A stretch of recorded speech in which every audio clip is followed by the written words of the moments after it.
Bonjour, Madame Louise Patnaud. Merci de nous accorder cette entrevue.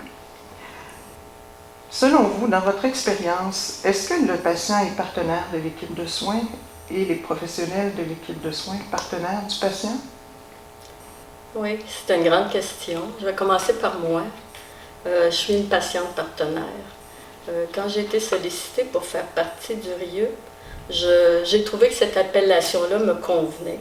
Je suis effectivement une patiente parce que j'ai eu un cancer en 2006 et parce qu'aussi, lors de la dernière décennie, j'ai beaucoup côtoyé l'oncologie puisque j'y ai perdu ma belle-sœur en 2003, ma sœur en 2009, mon conjoint en 2010 et mon beau-fils en 2013.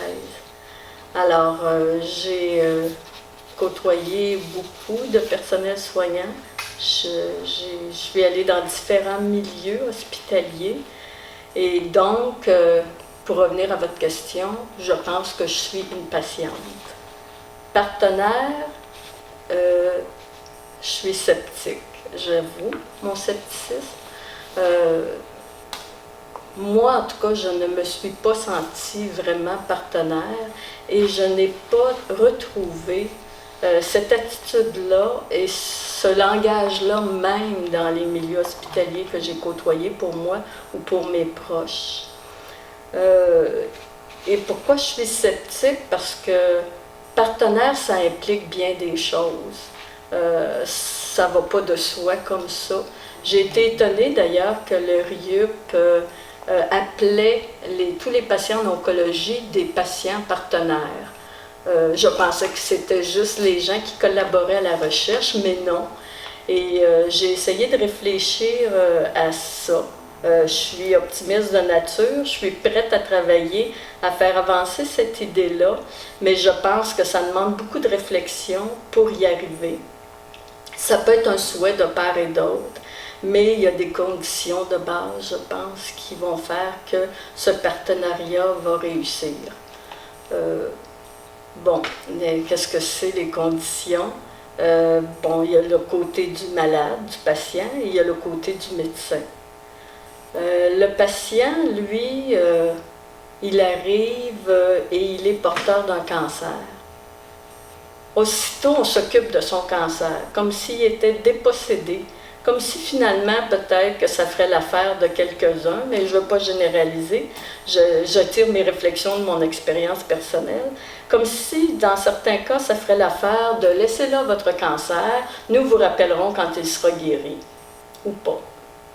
Alors, on s'attaque au cancer, on met en branle tout ce qu'il faut pour vaincre cet ennemi-là, on est prêt à gagner, on est motivé, le personnel soignant est en position d'attaque.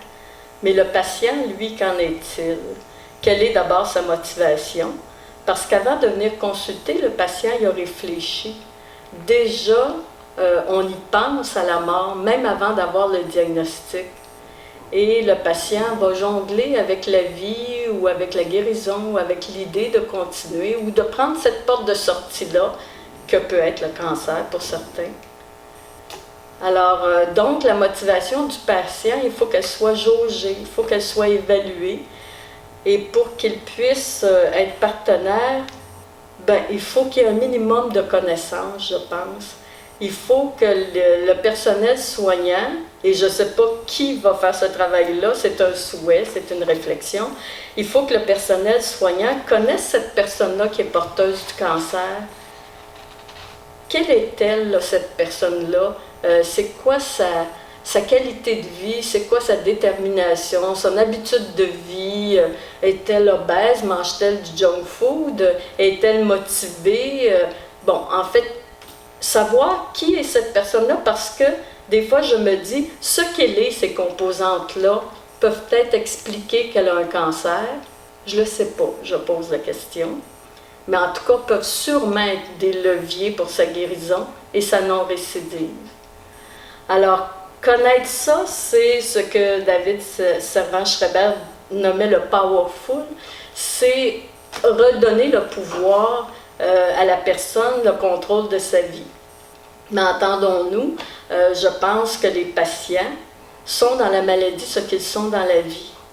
Certains veulent être pris en charge, d'autres veulent tout savoir. Alors, il faut évaluer ça. Il faut situer le patient dans cette dynamique-là. Et je pense que là, après, on pourra parler de partenariat parce que pour mener un combat entre partenaires, il faut peut-être se connaître. Alors, je dirais oui, patient-partenaire, c'est possible. Oui, c'est une bonne idée. Oui, je suis prête à y travailler. Je me sens une patiente partenaire, mais est-ce que tous les patients en oncologie à des degrés divers deviendront des patients partenaires? Il y a du travail à faire des deux côtés, de la part des médecins, de la part des patients. Il faut redonner du pouvoir et il faut que tout le monde ait le goût de participer à ce partage de pouvoir-là. Alors, je ne sais pas si j'ai répondu à votre question. Oui, je pense que vous nous tenez des propos qui se rapprochent très très près des caractéristiques de la résilience.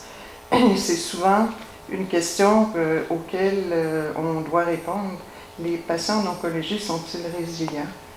Et je pense que vous êtes une belle représentante de cette résilience en développement. Je vous remercie énormément d'avoir partagé votre réflexion. Ça m'a fait plaisir.